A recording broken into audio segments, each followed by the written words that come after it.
বাংলাদেশের ঐতিহ্যবাহী জেলা যশোর আমার প্রিয় জন্মভূমি। সদর উপজেলার ঐতিহ্যবাহী গ্রাম মথুরাপুর জাবেদ আলী এতিমখানা হিফজ মাদ্রাসার উদ্যোগে আয়োজিত ২৯তম বার্ষিক ঐতিহাসিক তাফসিরুল কোরআন মাহফিলের মহতারাম মুকাররম মুআজ্জাজ সাহেব সদর জনাব মোহাম্মদ মাহমুদুর রহমান টিপু, সভাপতি অত্র মাদ্রাসা, আল্লাহ তাআলা আজকের মাহফিলের সভাপতি, মাদ্রাসার সভাপতি, আল্লাহ তাআলা তার হায়াতে তার ইলমে বারাকা দান করুন, ইসলামের উপর সঠিকভাবে চলার তৌফিক দান করুন, বলছে আল্লাহুম্মা আমিন। সার্বিক তত্ত্বাবধানে আছেন সেক্রেটারি ও জয়েন্ট সেক্রেটারি মহোদয় অত্র মাদ্রাসার, আল্লাহ তাআলা তাদেরকে ইসলামের পথে পরিপূর্ণভাবে কবুল করুন, বলছে আল্লাহুম্মা আমিন। মাহফিল পরিচালনা করেছেন আমার অত্যন্ত প্রিয় ভাজন, যার আহ্বানে ছুটে আসা সেনস্পদ হাফেজ মোহাম্মদ রবিউল ইসলাম ও হাফেজ মোহাম্মদ রান্নুর রহমান, আল্লাহ তাআলা তাদেরকেও কবুল করুন, বলছে আল্লাহুম্মা আমিন। সমেত হাজিরিন, যেহেতু সময় একটা নির্ধারিত সময়, এই জন্য আমি একেবারে ভূমিকাতার সময় নষ্ট করতে চাই না। আমাদের আজকের যে নির্ধারিত আলোচনার বিষয়, আমি সেখানেই চলে যেতে চাই। আমি আজকে আলোচনা করতে চাই, আমরা আমাদের জীবনে সফলতা চাই কি চাই না? আমার কথা যদি বোঝেন তাহলে জবাব দিবেন। সফলতা কি চাই কি চাই না? দুনিয়াতে চাই না আখেরাতে চাই? দুনিয়া ও আখেরাত উভয় জায়গায় আমাদের সফলতা দরকার। আমরা বলি রব্বানা আতিনা ফিদ দুনিয়া হাসানা ওয়া ফিল আখিরাতি হাসানা। আমরা কল্যাণ চাই, আখেরাতে তো চাই, ওটাই আমাদের মুখ্য এবং আসল উদ্দেশ্য। তো দুনিয়াতে আমরা চাই কি চাই না? চাই। সেই কল্যাণটা কেমন হবে? যেভাবে আল্লাহ তাআলা কল্যাণ শিক্ষা দিয়েছেন, যেটাকে আল্লাহ কল্যাণ বলেছেন, ওটাকে লাভ করাই হলো আমাদের জন্য কল্যাণ, ঠিক না? তো আখিরাতের কল্যাণ আমরা সেটা তো অবশ্যই চাই। তবে দুনিয়ায় যদি আমরা কল্যাণ চাই, তাহলে একটি ন্যায় এবং ইনসাফের সমাজ গঠন হতে হবে আগে। এবং সেই ন্যায় এবং ইনসাফের সমাজ গঠন করার সবচেয়ে মৌলিক উপাদান হলো, সেই সমাজে ন্যায় প্রতিষ্ঠিত হতে পারবে যেই সমাজে প্রত্যেকটা মানুষের তার নিজস্ব জায়গা থেকে অধিকারগুলো যথাযথভাবে আদায় হবে। যেই সমাজে প্রত্যেকটা মানুষের অধিকার আদায় হয় যথাযথভাবে, সেই সমাজ মানুষের সফলতা, সেই সমাজ মানুষের জন্য কল্যাণকামী হয়, ঠিক কিনা জোরে বলেন? এই সমাজে সন্তানের কাছে পিতা তার অধিকার বুঝে নিবে, মা তার অধিকার বুঝে নিবে, স্বামীর কাছে স্ত্রী তার অধিকার বুঝে নিবে, সন্তানের অধিকার বুঝবে, আত্মীয় স্বজনের অধিকার বুঝে নিবে, তার পাড়া প্রতিবেশী গ্রাম মহল্লার মানুষ অধিকার বুঝে নিবে। যিনি রাষ্ট্রপ্রধান, তার কাছ থেকে এই সমাজের, এই রাষ্ট্রের, ভূখণ্ডের নাগরিকেরা অধিকার বুঝে নিবে। নাগরিকদের কাছ থেকে রাষ্ট্র যারা পরিচালনা করেন তারা অধিকার বুঝে নিবে। কেউ কারোর অধিকার নষ্ট করবে না, হরণ করবে না, খর্ব করবে না। এরকম যদি একটি পরিবেশ তৈরি করা যায়, তাহলেই কেবলমাত্র একটি স্থির, শৃঙ্খলাবদ্ধ, শান্তিময় সমাজ গঠন করা সম্ভব। তাহলে একটি স্থির, শৃঙ্খলাবদ্ধ সমাজ গঠনের মৌলিক উপাদান হলো, যেখানে মানুষের অধিকার নিশ্চিত করা যাবে। সে মুসলিম হোক আর অমুসলিম হোক, অধিকার নিশ্চিত করতে হবে। আমি কি বোঝাতে পেরেছি আপনাদেরকে? যদি অধিকার নিশ্চিত করতে হয়, তাহলে কোনো মানুষের কাছ থেকে অতিরিক্ত অর্থ আদায় করে ঘুষ নিতে পারবে না, তাহলে তার অধিকার নষ্ট হবে। কারো জমি জায়গা জবরদখল করে নিতে পারবে না, তাহলে তার অধিকার নষ্ট করা হলো। কোনো চাঁদাবাজি চলবে না, হাট দখল, মাঠ দখল চলবে না, তাহলে ব্যবসায়ীর অধিকার নষ্ট করে দেওয়া হলো। তার মানে যেখানে অধিকার আদায় হয় না, অধিকার অর্জিত হয় না, এমন সমাজে শান্তি প্রতিষ্ঠা করা সম্ভব নয়। আর যদি মানুষের অধিকার প্রতিষ্ঠা করতে হয় সত্যিকার অর্থে, তাহলে এই কিতাবের কাছে আসতেই হবে, ঠিক না ভাই? কথা বলেন। মানব রচিত কোনো তন্ত্র মন্ত্র, মানুষের মস্তিষ্ক প্রসূত কোনো জ্ঞান দ্বারা মানুষের সত্যিকার কল্যাণ কখনো হয়নি, হতেও পারে না। কেননা মানুষ যে মস্তিষ্ক প্রসূত জ্ঞান দ্বারা আইন বিধান রচনা করে, সেটা হয় পক্ষপাতমূলক। সেটা নিজের পরিবারের, নিজের দলের, নিজের সমাজের একটা শ্রেণীর স্বার্থকে রক্ষা করে। আর যে মালিক আমাদের স্রষ্টা রব, তিনি যদি আইন রচনা করেন তাহলে সেখানে মানুষের না কোনো সৃষ্টি জগতের কারোর অধিকার খর্ব হয় না। কথা কি বুঝে আসছে? আমার কথা কি বুঝতেছেন? তাহলে যদি আমরা সত্যিকার একটি শান্তির সমাজ চাই, আমাদের এই বাংলাদেশের ভূখণ্ড একটি শান্তির সমাজ প্রতিষ্ঠিত হোক, তাহলে আমাদের দায়িত্ব হলো এই কিতাবের কাছে যাওয়া। বিশৃঙ্খলময় সমাজ তৈরি হয় যখন সমাজে জুলুম মাথাচাড়া দিয়ে ওঠে, জুলুম বিজয়ী হয়ে যায়, সেই সমাজ হয় সবচেয়ে বিশৃঙ্খলময় সমাজ। আমরা জুলুম কি চরম জুলুমের রাজত্ব দেখেছি বিগত সময় আমাদের এই ভূখণ্ডে, দেখেছি না ভাই? মানুষের অধিকারগুলো কিভাবে নষ্ট করে দেওয়া হয়েছে জুলুমের মাধ্যমে। আর জুলুম এমন একটি অপরাধ যেটা আল্লাহ তাআলা নিজেও করেন না, এবং এই জুলুমকে আল্লাহ কখনো পছন্দও করেন না। ঠিক না ভাই? কথা বলেন। তাহলে যেই আইন, যেই বিধান আল্লাহ কর্তৃক প্রণীত হয়, আল্লাহ রসুলের প্রদর্শিত পন্থায় শাসন ব্যবস্থা কায়েম হয়, এই শাসন ব্যবস্থাই কেবলমাত্র একটি শান্তির সমাজ আমাদেরকে উপহার দিতে পারে। ইসলামী এবং ইনসাফপূর্ণ একটি সমাজের মূল কথা হলো সেই সমাজে ন্যায় এবং ইনসাফ থাকতে হবে। কি থাকতে হবে? আর ন্যায় এবং ইনসাফের যে শিক্ষা, সেই শিক্ষা দেয় হলো আল্লাহ তাআলার এই কোরআন।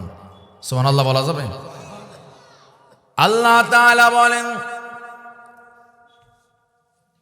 ইন্না আনজালনা ইলাইকাল কিতাবা বিল হক লিতাহকুমা বাইনান নাসি বিমা আরাকাল্লাহ। সুবহানাল্লাহ। ও বিশ্বনবী, আপনি শুনে নিন, নিশ্চয়ই আমি আল্লাহ তাআলা আপনার নিকটে একটি সত্য সহকারে চরম এবং পরম সত্য তথ্যাবলী দিয়ে আমি এমন একটি কিতাব আপনার কাছে নাজিল করেছি। ও নবী, এই কিতাব শুধু তেলাওয়াতের জন্য নাজিল করা হয় নাই, রমজানুল মুবারকে তারাবির নামাজে খতম দেওয়ার জন্য আমি শুধু নাজিল করি নাই, কারোর আপনজন মারা গেলে কোরআন খতম দিয়ে দোয়া করার জন্য নাজিল করা হয় নাই, ঝাড়ফুঁক দেওয়ার জন্য নাজিল করা হয় নাই। নবী, এই কিতাবকে নাজিল করা হলো আপনি যেন মানুষের মাঝে বিচার ফয়সালা করে দিতে পারেন। আমি আল্লাহ তাআলা আপনাকে যে পদ্ধতি, যেভাবে আপনাকে বিচার পদ্ধতি শিখিয়েছি, সুবহানাল্লাহ, এই কিতাব নাজিলের কারণ হলো লিতাহকুমা বাইনান নাসি বিমা আরাকাল্লাহ, আপনি মানুষের মাঝে বিচার এবং ফয়সালা করবেন। সেই বিচার এবং ফয়সালার ভিত্তি হবে আমি আল্লাহ তাআলা কোরআনের মাধ্যমে যেভাবে শিখিয়েছে ওইভাবে আপনাকে বিচার ফয়সালা করতে হবে। এই কোরআন দ্বারা যদি বিচার ফয়সালা করা হয় তাহলে কি হবে? আল্লাহ তাআলা বললেন, ফাহকুম বাইনাহুম বিমা আনজালাল্লাহ। নবী, আপনি যখন তাদের মাঝে মানে মানুষদের মাঝে ফয়সালা করবেন, বিচার করবেন, মীমাংসা করবেন, নবী হে মীমাংসা করবেন বিমা আনজালাল্লাহ, আমি আল্লাহ যা নাজিল করেছি এর মাধ্যমে আপনি বিচার ফয়সালা করবেন। আমরা বিগত সময়ে দেখেছি এই বাংলাদেশের স্বাধীনতার 54 বছর গত হয়ে যাচ্ছে। এই দেশে আদালত আছে, বড় বড় ডিগ্রিধারী বিচারপতি, বিচারক অথবা আইনজীবী ওই দেশে আছে না নাই? জোরে বলেন। আদালতের অভাব নাই, আইনজীবীর অভাব নাই, বিচারক বিচারপতির অভাব নাই, আইন মন্ত্রণালয়ের অভাব নাই, সব আছে। আমরা বিগত সময় দেখেছি শুধুমাত্র ন্যায় বিচারটাই ছিল না, জুলুমের বিচার করা হয়েছে, মানুষের অধিকার নষ্ট করে দেওয়া হয়েছে, জোর করে নিরপরাধ মানুষকে অপরাধী সাজিয়ে ফাঁসি দিয়ে দেওয়া হয়েছে, আর অপরাধীদেরকে উন্মুক্ত সমাজে বের হয়ে বুক উঁচিয়ে বেড়ানোর সুযোগ করে দেওয়া হয়েছে। যেই সমাজে মানুষের অধিকার রক্ষা করা হয় না, যেই সমাজে ইনসাফের বিচার কায়েম হয় না, যেই সমাজে সুশাসন প্রতিষ্ঠিত থাকে না, ওই সমাজে মানুষের অধিকার কখনো সঠিকভাবে আদায় হতে পারে না, ওই সমাজে শান্তিও প্রতিষ্ঠিত হতে পারে না। আমার কথা বুঝতে কি কষ্ট হচ্ছে আপনাদের? তাহলে আমরা যদি সত্যিকার অর্থে একটি শান্তিময় শান্তিপূর্ণ সমাজ চাই, তাহলে এই ভূখণ্ডে আল্লাহ তাআলার কোরআনের বিধান প্রতিষ্ঠা করা ব্যতীত, নবীজির আদর্শ প্রতিষ্ঠা করা ব্যতীত এই সমাজে শান্তি আসতে পারে না এবং পারে না। ঠিক কিনা জোরে বলুন ভাইয়েরা আমার। ভাইয়েরা আমার, আল্লাহ তাআলা বললেন যখন ফয়সালা করবে, ওয়ালা তাত্তাবিউ আহওয়াহুম, বিচার ফয়সালা সিদ্ধান্ত দিতে গিয়ে কোনো প্রকার প্রবৃত্তি নফসিয়াতের অনুসরণ করা যাবে না, বরং সেটাই অনুসরণ করতে হবে যেটা ন্যায়, সত্য এবং সঠিক, সেই বিষয়টি আমাদেরকে অনুসরণ করা লাগবে। ভাইরা আমার, আমরা এই বাংলার ভূখণ্ডে দেখেছি আদালত এবং বিচার যে সুষ্ঠু এবং সঠিক হয় না, তার সবচেয়ে বড় প্রমাণ হলো ক্ষমতায় থাকলে তার নামে কোনো মামলা থাকে না, ক্ষমতাচ্যুত হলেই তার নামে অসংখ্য মামলা হয়ে যায়, আবার মামলাওয়ালা লোক ক্ষমতায় চড়লে তার মামলা আবার হাওয়া হয়ে যায়। কথা কি বোঝাতে পেরেছি আপনাদের? আমাদের যে বর্তমান প্রধান উপদেষ্টা ডক্টর মোহাম্মদ ইউনূস, তার নামে মামলা ছিল না?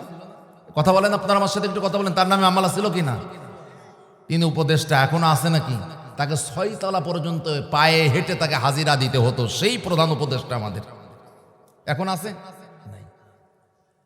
আচ্ছা, এরপরে 3 বারের প্রধানমন্ত্রী আমাদের বাংলাদেশের বেগম খালেদা জিয়া, তার নামে মামলা কি ছিল কি ছিল না?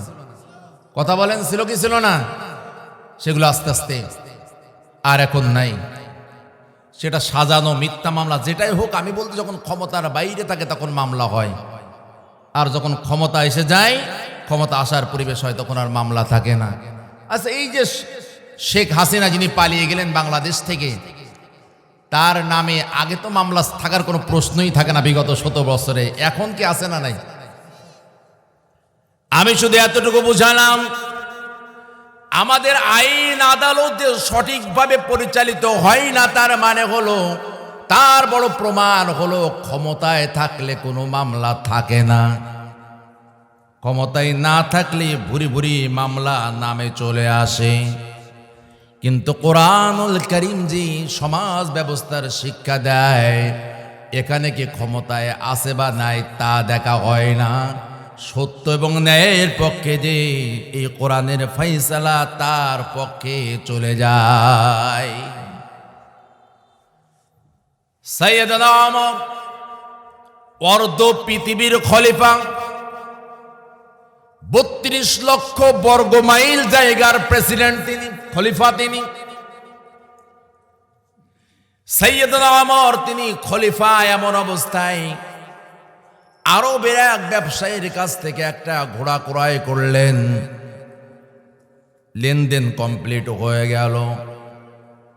তিনি ঘোড়াটা নিয়ে ঘোড়ায় সওয়ারি হয়ে কিছু পথ তিনি চলে গেলেন সেই ঘোড়ায় চড়ে। কিছুক্ষণ পরে গিয়ে দেখতে পেলেন ঘোড়াটা খুঁড়িয়ে খুঁড়িয়ে হাঁটে, ভালো করে চলতে পারে না। চিন্তা করলেন, ব্যবসায়ী আমাকে ঠকিয়েছে, প্রতারণা করে অসুস্থ ঘোড়া আমার কাছে বিক্রি করে দিয়েছে। আমার কথা কি খেয়াল করতেছেন আপনারা? সাইয়েদনা ওমর অর্ধ পৃথিবীর খলিফা, তিনি আমাদের মতো মেম্বার চেয়ারম্যান চুনো কোনো নেতা না, কোনো এরকম ভাবে সমাজের কোনো লাফানো নেতা নয়, তিনি হলেন অর্ধ পৃথিবীর শাসক। এই কথাটা কি মাথায় নিতে পেরেছেন? আমি আগের উদাহরণ কেন দিলাম? এই বোঝানোর জন্য। সাইয়েদনা ওমর দেখলেন ঘোড়াটা অসুস্থ, চলতে পারে না, ভালো দ্রুত ছুটতে পারে না, সাথে সাথে আবার ফিরে এসেছেন বাজারে। এসে বলতেছেন, ও ভাই, কেমন ঘোড়া বিক্রি করলে আমার কাছে? তুমি তো তোমার মালের পণ্যের ত্রুটি লুকিয়ে রেখে তুমি আমার কাছে ঘোড়া বিক্রি করেছো। না না, এই অসুস্থ ঘোড়া আমি নেব না, এই ঘোড়াটি তুমি ফেরত নাও, আমি এটা নিতে পারবো না। একটু চিন্তা করেন তো, আমাদের দেশে যদি কোনো মেম্বার হতো, আমাদের ঘোড়া বা এরকম কোনো পণ্য ত্রুটিযুক্ত তো দূরের কথা, নিয়ে হাঁটা দিত, বলো পরে দেখা করিস, টাকা দিতেও পারে নাও পারে। কথা বলেন না কেন আপনারা? হ্যাঁ, আমার কাছে টাকা চাইছিস, তোর মাল যে আমি কিনেছি এই তো তোর 14 কপাল। এটা হলো আমাদের চরিত্র। সাইয়েদনা ওমর বললেন, এই ঘোড়া তো আমি নিব না। ওই বিক্রেতা ব্যবসায়ী ভালো করে জানে তিনি অর্ধ পৃথিবীর খলিফা। বললেন যে খলিফা, আমি তো ঘোড়া ফেরত নিতে পারবো না। সুবহানাল্লাহকে তারপরও বলা যাবে না। বলেন যে খলিফা, আমি তো ঘোড়া ফেরত নিতে পারবো না। তার কারণ হলো, আপনি আমাকে প্রশ্নের জবাব দিন, আমি যখন আপনার কাছে ঘোড়া বিক্রি করেছিলাম, ঘোড়াটা সুস্থ ছিল কি ছিল না? বলে হ্যাঁ, তা তো ছিল। বলে আমি তো আপনাকে সুস্থ ঘোড়া বিক্রি করেছি, আমি অসুস্থ ঘোড়া এখন ফেরত নিতে পারবো না। বলে তাই, তাহলে একজন বিচারক নির্ধারণ করো। ওই ঘোড়া বিক্রেতা একজন বিচারক ডেকে আনলেন, যার নাম হলো সুরাহ ইবনে আল হারিস আল কিন্দি, যিনি একটানা মুসলিম খেলাফতের 60 বছর প্রধান বিচারপতির দায়িত্ব পালন করেছেন। সুবহানাল্লাহ বলেন। কয় বছর? আর আমাদের দেশে সরকার পরিবর্তন হলে বিচারক পলায়, মসজিদের ইমাম পর্যন্ত পালিয়ে যায়। আমাদের চরিত্র আর তাদের কথা চিন্তা করেন। খলিফার পর খলিফা, সাইয়েদনা ওমর, সাইয়েদনা ওসমান, সাইয়েদনা আলী থেকে এরপরে খোলাফায়ে রাশেদা শেষ হয়ে গেল, হযরত আমির মুয়াবিয়া, এরপরে ইয়াজিদ, তারপরে ইয়াজিদের সন্তান মুয়াবিয়া, এরপর হাকাম ইবনে মারওয়ান, আব্দুল মালিক ইবনে মারওয়ান, এইভাবে 9 জন খলিফার আমলে তিনি শাসনকর্তা, মানে তিনি বিচারকের দায়িত্ব পালন করেছেন। সুবহানাল্লাহ, একটানা 60 বছর। নাম কি? সুরাইহ ইবনুল হারিস আল কিন্দি, প্রধান বিচারপতি ছিলেন একটানা কয় বছর? ন্যায়ের উপরে যদি প্রতিষ্ঠিত থাকা যায়, আর যদি শাসকরা ন্যায়বান হন, তাহলে ক্ষমতা হারালেও বিচারকের পালানো লাগে না। ঠিক না কথা বলো ভাই না আমার? হযরত ওমর বললেন, তাহলে একজন বিচারক আনো, আমাদের এই বিষয়টি ফয়সালা করে দিন। ঘোড়া বিক্রেতা ব্যবসায়ী সুরাইহিকে ডেকে আনলেন বিচার করার জন্য। হযরত ওমর বললেন, ঘটনা তো এই, আমার কাছে প্রতারণা করে সে ত্রুটিযুক্ত ঘোড়া বিক্রি করে দিয়েছে। ও বিচারক মহোদয়, আমার মামলা, আমার আরজি হলো এই ঘোড়া আমি নিব না, আমার অর্থ ফেরত দিন। খুব ভালো করে খেয়াল করেন, আমাদের ক্ষমতায় থাকলে মামলা থাকে না, ক্ষমতা থেকে নামলেই শত শত মামলা হয়ে যায়। বিচারপতির সব ন্যায় বিচার হলো যার ক্ষমতা নেই তার বিরুদ্ধে, ক্ষমতায় যে আছে তার বিরুদ্ধে রায় দিতে আমাদের বিচারকরা সাহস পান না। কেন? আমাদের বিচারকরা হলো টাকায় নাড়াচাড়া করেন, ক্ষমতার চেয়ার তারা দলীয়করণের মাধ্যমে নাড়াচাড়া হয়, যোগ্যতায় পৌঁছাতে পারেন না ওই জায়গায় অধিকাংশ ক্ষেত্রে। সুরাই ইবনুল হারিস আল কিন্দি সব শুনলেন ঘটনা, এবার রায় দিচ্ছেন। আমাদের তো প্রধানমন্ত্রী দূরের কথা, একজন মেম্বার চেয়ারম্যানের বিরুদ্ধে রায় দিতে গেলে আমাদের কলম কেঁপে যায়। কথা বলেন না কেন? সুরাইহি বললেন, খলিফাতুল মুসলিমিন, এই ঘোড়াটি আপনাকেই রেখে দিতে হবে, আর যদি ফেরত দিতে হয় যেভাবে যেই অবস্থায় আপনি ঘোড়াটি নিয়েছিলেন ওই অবস্থায় ঘোড়া ফেরত দেওয়া লাগবে। নারে তাকবীর! এই ঘোড়াটি আপনার কাছেই রাখতে হবে, আর আপনি যদি ফেরত দিতেই চান একান্ত, তাহলে যেভাবে ঘোড়াটি নিয়েছিলেন ব্যবসায়ীর কাছ থেকে ওইভাবে এই ঘোড়াটি ফেরত দিতে হবে। সাইয়েদনা ওমর বললেন, এটাই তো সঠিক বিচার। আর আমাদের যদি প্রধানমন্ত্রী অথবা নেতা গোছের কেউ হতেন, বলতেন বিচারকরা আগে চাকরিচ্যুত করো, ওর মুন্ডুটা কেটে আগামী কালকে রাত্রে আমার কাছে দেখা করবা। কথা বলেন, ওদের বিচারকের মানও দেখতে হবে, খলিফার মানও বুঝতে হবে। খলিফা ন্যায় বিচার বলে এটাই তো সঠিক বিচার। তিনি বললেন, ও সুরাইহি, আজ থেকে আর এই মদিনায় নয়, এখন থেকে তুমি কুফায় চলে যাও, আমি খলিফা তোমাকে কুফার প্রধান বিচারপতি হিসেবে নিয়োগ দিয়ে দিলাম। নারায়ে তাকবীর! এটাই হলো এই কোরআনের বিচারের প্রতিফলন। কেন? এই মানুষগুলো হলো এই কোরআনের আদর্শে তৈরি করা হয়েছে, ঠিক না ভাই? কথা বলুন। বিশ্বনবী মুহাম্মদুর রাসূলুল্লাহ সাল্লাল্লাহু আলাইহি সাল্লামের আদর্শে এই মানুষগুলো তৈরি করা হয়েছে। এই জন্য তাদের বিরুদ্ধে বিচার গেলেও না তারা মিজাজ গরম করেছেন, আর না বিচারপতির কাছ থেকে কোনো প্রতিশোধ গ্রহণ করেছেন। আর আমাদের হলো আমাদের বিরুদ্ধে রায় গেলে প্রধান বিচারপতিকে পাগল সাজিয়ে দেশ থেকে তাড়িয়ে দেওয়া হয়। এই কথা বলেন না কেন আপনারা?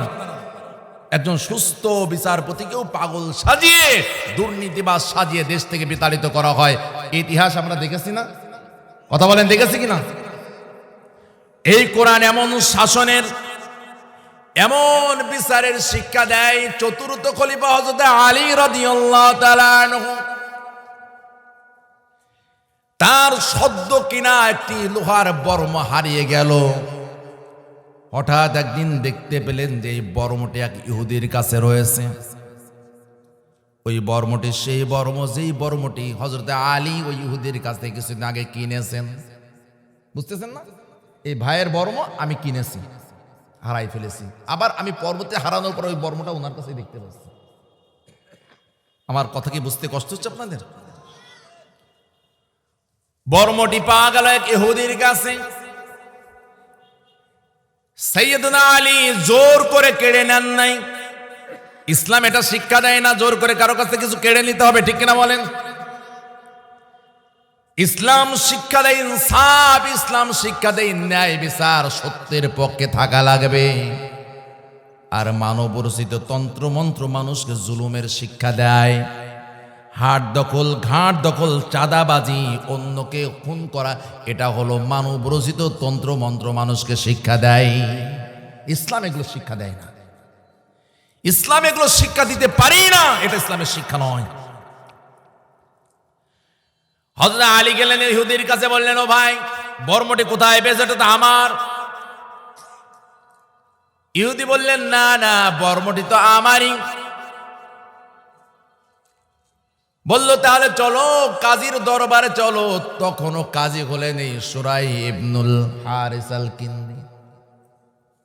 খলিফায়ের মাঝে আরো দুইজন বদলে গেছেন, কিন্তু বিচারক বদলায় নাই। একেই বলা হয় ইনসাফ পূর্ণ বিচার। সুবহানাল্লাহ। খলিফা দুইজন গত হয়ে গেছে, সাইয়েদনা ওমর, তারপর ওসমান, চতুর্থ খলিফা চলতেছে, কিন্তু বিচারপতি পাল্টায়নি। কাজী সুরাহির দরবারে যাওয়া হলো। বাদী বিবাদী হাজির, এক পক্ষে হলো ইহুদি আর এক পক্ষে খলিফা। বুঝতেছেন আমার কথা? আমরা তো বলতাম, এই আবার অত চিন্তা করে কি মুসলমানের পক্ষে রায় দিয়ে দাও। না, ইসলাম মুসলিম অমুসলিম হিসেবে কারো অধিকার কেড়ে নেয় না। ইসলাম মুসলিমের পক্ষে বা অমুসলিমের পক্ষে নয়, ইসলাম হলো সত্যের পক্ষে। যে সত্যের পক্ষে থাকবে ইসলাম তার পক্ষে রায় দিয়ে দিবে। তার ধর্ম পরিচয়, বর্ণ পরিচয়, গোষ্ঠী কি, দল কি, এটা দেখবে না। কথা বলুন, ঠিক কিনা ভাই? আর আমরা বিগত সময়ে দেখেছি, পুলিশ ভেরিফিকেশনের নামে যে কোনো চাকরির ক্ষেত্রে সে সন্ত্রাসী, সে কি এরকম দেশের নাগরিক কিনা, এগুলো যাচাই করা হতো না। যাচাই করা হতো সে আমাদের দলের লোক কিনা, এটা যাচাই করো। ওই 14 গোষ্ঠীতে অন্য কোনো দল করে কিনা যদি হয়, তাহলে বিসিএস থেকে নাম কেটে দাও, ক্যাডার থেকে নাম কেটে দাও, অমুক চাকরি হবে না। এটা হলো আমাদের সমাজ এবং রাষ্ট্র ব্যবস্থা। ইসলাম এই ব্যবস্থা স্বীকার করে না। ইসলাম হলো একটি ইনসাফপূর্ণ সমাজের শিক্ষা দেয়, ঠিক কিনা জোরে বলুন। ভাইরা আমার, কাজী সুরাহির দরবারে যাওয়া হলো। মামলা শুনানি শুরু হয়ে গেল। একদিকে দাঁড়ানো ইহুদি, আর একদিকে দাঁড়ানো খলিফাতুল মুসলিমিন হযরত আলী রাদিয়াল্লাহু তাআলা আনহু। ইহুদিকে বলা হলো, ভাই বলো তোমার কি বিষয় বলো। বলল যে খলিফা, বললেন যে বিচারক মহোদয়, এই বর্মটি তো আমার, কিন্তু খলিফা তিনি তার নিজের বলে দাবি করতেছেন। এবার বিচারপতি বললেন, খলিফাতুল মুসলিমিন আপনার বক্তব্য দিন। তিনি বললেন, এই বর্মটি কিছুদিন আমি কিনেছিলাম, কিছুদিন আগে কিনেছিলাম, এটি হঠাৎ হারিয়ে গেছে, আমি খুঁজে পেতেছি না, আজ হঠাৎ এই ইহুদির কাছে পেলাম, এটা তো আমার বর্ম। যেই বিচারক এই বিচার করতেছেন তিনিও ভালো করে চেনেন এটা হলো খলিফার বর্ম, সুবহানাল্লাহ বলেন। কিন্তু খলিফা চেনেন কি না চেনেন এটা দ্বারা বিচার হয় না। বিচার হবে তথ্য প্রমাণ সাক্ষ্যের বিনিময়ে, এর বিপরীতে বিচার হবে। বললেন খলিফা, এটা যদি আপনার বর্ম হিসেবে দাবি করেন তাহলে আপনার এই কথার পক্ষে সাক্ষী লাগবে। কি লাগবে? আর আমাদের যদি হতো তাহলে কি বলতাম? মেম্বার সাহেব বলেছে আরে আগে দিয়ে দাও, বাঁচতেছে আগে দিয়ে দাও, না কোন জায়গায় তোমার লাশটা পড়ে থাকবে খুঁজেও নাও পাওয়া যেতে পারে, আগে দিয়ে দাও জিনিসটা। এটা হলো আমাদের সমাজ ব্যবস্থা, ঠিক না ভাই? কথা বলেন ঠিক কিনা? এরকম এটা আমাদের সমাজ ব্যবস্থা। আর কাজী সুরাই বলতেছেন আচ্ছা ঠিক আছে, তাহলে খলিফা আপনার এখন দায়িত্ব হলো এটা যে আপনার তার জন্য 2 জন সাক্ষী হাজির করা লাগবে। কয়জন? ভাইরা আমার, হযরত আলী বিচারকের এই কথা একটু হেসে দিলেন, দিয়ে বলতেছেন কাজী সাহেব, আমার এই বর্মটি নতুন কিনেছিলাম, সবাই এখনো ভালো করে জানে না, তবে 2 জন সাক্ষী আছে। আমার সন্তান হাসান জানে এটা আমার, আর আমার গোলাম জানে। কাজী সাহেব বললেন খলিফাতুল মুসলিমিন, আপনি ভালো করে জানেন ইসলামী বিচার ব্যবস্থায় সন্তানের সাক্ষ্য পিতার জন্য কার্যকর হয় না। সন্তানের সাক্ষ্য পিতার পক্ষে সাফায় সাক্ষ্য গ্রহণ করা হয় না, এটা ইসলামে জায়েজ নাই। সুতরাং যেহেতু আপনার এই বর্মই দাবির সাপেক্ষে আপনি 2 জন সাক্ষী হাজির করতে ব্যর্থ হচ্ছেন, আমি কাজী আমি রায় দিয়ে দিলাম এই বর্মটির মালিক খলিফাতুল মুসলিমিন নন, এই বর্মের মালিক হলো এই ইহুদি। সুবহানাল্লাহ। এসে বলতেছে কাজী সাহেব, যেই ধর্ম, যেই দিন, যেই ইসলাম খলিফার বিরুদ্ধে নির্দ্বিধায় বিচারক রায় দিতে পারে, রায় ঘোষণা করতে পারে, আমি বুঝেছি এই দিন, এই ইসলাম কখনো মিথ্যা হতে পারে না। আমি ইহুদি আজ সাক্ষ্য দিতেছি এই ন্যায় বিচারের কারণে, আশহাদু আল্লাহ ইলাহা ইল্লাল্লাহ ওয়া আশহাদু আন্না মুহাম্মাদান আবদুহু ওয়া রাসূলুহু। সুবহানাল্লাহ। বন্ধুগণ আমার, এই বিচার যখন শেষ হয়ে গেল আর ইহুদি ইসলাম ধর্মের ঘোষণা দিয়ে দিলেন, কালেমার ঘোষণা দিয়ে দিলেন, হযরত আলী তাকে বুকে জড়িয়ে ধরলে বললেন যে ও ভাই, এই বর্মটির মালিক আমি, কথা ঠিক, কিন্তু আজ তোমাকে এটা উপহার দিয়ে দেওয়া হলো, হাদিয়া দেওয়া হলো। শুধু এই বর্ম নয়, আমার সাথে একটি ঘোড়া আছে, এই ঘোড়াও তোমাকে হাদিয়া দিয়ে দেওয়া হলো। সুবহানাল্লাহ। এবং ঘোষণা করে দেওয়া হলো অর্থ মন্ত্রণালয়কে, আজ থেকে এই ভাইকে, আমাদের নওমুসলিম এই ভাইকে 2000 করে দিরহাম প্রতি মাসে তার খরচ বাবদ দেওয়া হবে রাষ্ট্রীয় কোষাগার থেকে। সুবহানাল্লাহ। ইসলাম তো আমাদেরকে এই বিচার ব্যবস্থার শিক্ষা দেয়, ঠিক না ভাই? কথা বলেন। এই জন্য আল্লাহ তাআলা বলেন শাসনের ব্যবস্থা যদি এই কোরআন দ্বারা হয়, বিচার ব্যবস্থা যদি কোরআন সুন্নাহর আলোকে চলে, তাহলে কিভাবে মানুষের অধিকার প্রতিষ্ঠিত হবে? তার কারণ হলো কোরআন তো মানুষের অধিকার আদায়ের শিক্ষা দেয়। আল্লাহ তাআলা সূরাতুন নিসার 58 নম্বর আয়াতে বলেন, ইন্নাল্লাহা ইয়া'মুরুকুম আন তু'আদ্দুল আমানাতি ইলা আহলিহা। নিশ্চয়ই আল্লাহ তাআলা তোমাদেরকে নির্দেশ দিতেছেন, অর্ডার করতেছেন, যার অধিকার, যে প্রাপ্য, সেই প্রাপকের কাছে তার অধিকারকে যেন পৌঁছে দেওয়া হয়। সুবহানাল্লাহ বলেন। যে যেটা পাবে, যেটার অধিকার রাখে, তার অধিকারকে তার কাছে সেই আমানত পৌঁছে দেওয়ার ব্যাপারে নিশ্চয়ই আমি আল্লাহ তোমাদেরকে অর্ডার, কমান্ড করতেছি। সুবহানাল্লাহ বলেন। যার যে অধিকার, সে অধিকার বুঝে দেওয়ার জন্য। আমরা দেখি আমাদের সমাজে কত সুন্দর সুন্দর বক্তৃতা দেওয়া হয়, বহুদলীয় গণতন্ত্রের কথা বলা হয়। আমরা গণতন্ত্র ততক্ষণ পর্যন্ত মানি যতক্ষণ রায় সিদ্ধান্ত আমাদের পক্ষে আছে, ততক্ষণ পর্যন্ত মানি। কথা বলেন ভাই আপনারা? বহুদলীয় গণতন্ত্র মানি, তবে শুধু আমাদের দলের লোক ভোট দিতে যাবে, আর কেউ ভোট দিতে পারবে না, আমরা এই গণতন্ত্র মানি। ভুল বলতেছি নাকি? কথা বলেন। আমরা গণতন্ত্র মানি, সবাই অধিকার লাভ করবে, তবে শুধু ভোট দেবে আমাদের দলের লোক, আর কেউ ভোট কেন্দ্রে যেতে পারবে না। আমরা এই গণতন্ত্রে বিশ্বাসী। আরে ভাই, আপনি একটা দলের এমপি প্রার্থী, আপনার দল আপনাকে মনোনয়ন দেয়নি, তাতে দেশের সরকারের বাকি, দেশের জনগণের বাকি। আপনি কেন পথ আটকাচ্ছেন? আপনি কেন মানুষের জনগণের গাড়ি ঘোড়া ভাঙচুর করতেছেন, আগুন দিচ্ছেন কেন? আপনার দল আপনাকে নমিনেশন দেয়নি, তাতে কি জনগণ দায়ী? কথা বলেন, তাতে কি সরকার দায়ী? আপনি কেন রাস্তা আটকাচ্ছেন আর কেনই বা জনগণের গাড়ি ঘোড়া পুড়িয়ে দিচ্ছেন? তার মানে হলো এটা হলো একটি মব, জুলুম সৃষ্টি করা, একটি বিচারহীনতার দিকে দেশকে নিয়ে যাওয়া, এটার একটা পাই তারা চলতেছে। আপনাকে মনোনয়ন দেয়নি আপনার দল, তাতে জনগণের কি, সরকারের কি? আপনি কেন রাস্তা আটকাবেন, গাড়ি ঘোড়া পোড়াবেন কেন? আমি কি বুঝাতে পারিনি? আর ইসলাম বলতেছে একটি শান্তির সমাজ যদি গঠন করতে হয়, তুমি সন্তান পিতার অধিকার পৌঁছে দাও, তুমি সন্তান মায়ের অধিকার পৌঁছে দাও, তুমি স্বামী স্ত্রীর অধিকার পৌঁছে দাও, তুমি স্ত্রী স্বামীর অধিকার বুঝিয়ে দাও, তুমি পিতা সন্তানের অধিকার বুঝিয়ে দাও, সন্তান তার পিতা মাতার অধিকার বুঝিয়ে দিবে, তুমি প্রতিবেশী প্রতিবেশীর অধিকার বুঝিয়ে দাও, তুমি বিচারপতি তোমার দরবারে যারা আসামি বিচার প্রার্থী হবে তাদের অধিকার বুঝিয়ে দাও, তুমি শাসক তোমার প্রজাদের অধিকার বুঝিয়ে দাও। ঠিক কিনা যারা বলুন ভাই? তোমার আত্মীয় স্বজন তাদের অধিকার বুঝিয়ে দাও। যদি এটা করতে পারো তাহলেই কেবলমাত্র শান্তির সমাজ গঠিত হতে পারে। ঠিক কিনা যারা বলেন ভাই? আল্লাহ তাআলা এবার বললেন, ওয়াইদা হাকামতুম বাইনান নাসি আন তাহকুমু বিল আদল। ও নবী, আপনি একটু শুনে রাখেন, আপনি যখন মানুষের মধ্যে বিচার ফায়সালা করবেন তখন আপনি ন্যায়ের সাথে সততার সাথে ইনসাফপূর্ণ ফায়সালা দিয়ে দিবেন। এই আয়াতগুলো সূরা ইবনুল হারিস আল কিন্দি জানতো, এই আয়াতগুলো শিক্ষা সাইয়েদনা ওমর হযরত আলী তারা জানতেন, এই জন্য তাদের বিপক্ষে রায় গেলেও তারা রাগ করেননি। ঠিক কিনা জোরে বলুন? কোরআন তো বলতেছে যে যখন বিচার ফায়সালা হবে তার ধর্ম কি, বর্ণ কি, গোষ্ঠী কি, ওর বাড়ি যশোর না গোপালগঞ্জ না বগুড়া না ঢাকা না চিটাগাং না সিলেট, এটা থেকে বিচার করা হবে না। সে একজন বিচার প্রার্থী আর আমি একজন ন্যায় বিচারক, এইভাবে আপনাকে রায় দিতে হবে। আর এই রায়, এ কথা বলাটা, জি বলাটা যত সহজ, মানব রচিত আইন দ্বারা কখনো এই বিচার প্রতিষ্ঠা করা সম্ভব নয়।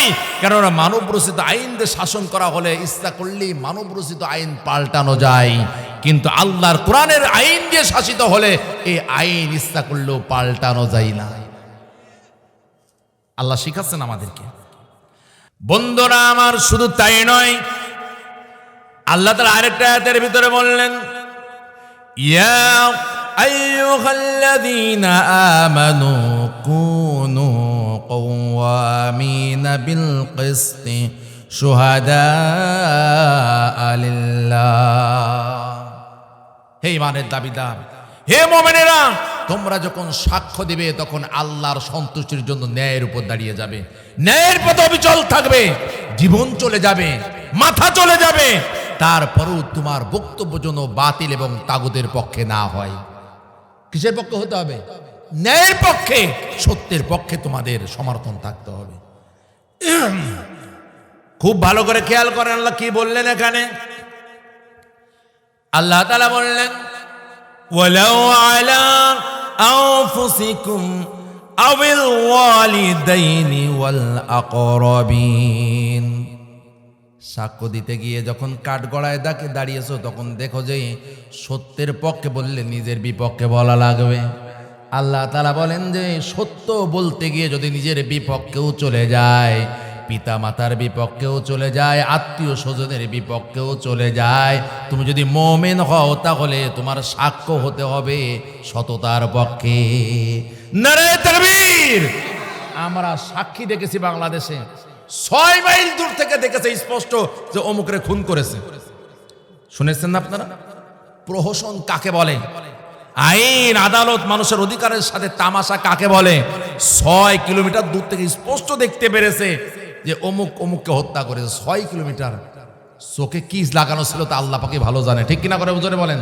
আর ওই সাক্ষ্যের ভিত্তিতে রায় দিয়ে মানুষকে ফাঁসির দণ্ডে ঝুলিয়ে দেওয়া হয়েছে। এই কথা বলেন না কেন আপনারা? আর মালিক জানিয়ে দিলেন, শোনো, এই সাক্ষ্য দিতে গিয়ে যদি তোমার সাক্ষ্য তোমার বিরুদ্ধে চলে যায়, তোমার পিতা মাতার বিরুদ্ধে চলে যায়, তোমার আত্মীয় স্বজনের বিরুদ্ধে যদি চলে যায়, পিতা মাতা আত্মীয় স্বজন নিজের দিকে তাকানো যাবে না, তোমাকে সর্ব অবস্থায় সততার পক্ষে থাকা লাগবে। এটা দেয় ইসলাম, শিক্ষা দেয়।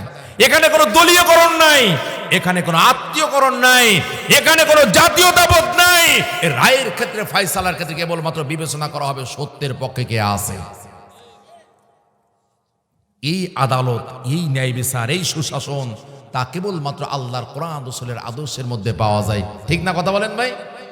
এর বাইরে খুঁজে পাওয়া, আল্লাহ বলতেছেন তোমার নিজের বিপক্ষে চলে যাচ্ছে, তোমার পিতামাতার বিপক্ষে চলে যায়, আত্মীয় স্বজনের বিপক্ষে চলে যায়। তোমাকে যদি আদালতের কাঠগড়ায় দাঁড় করা হয়, তোমার পিতামাতা ওই পাশে আছে এটা দেখার দরকার নেই, সত্যকেই এটা অকপটে বলে ফেলো।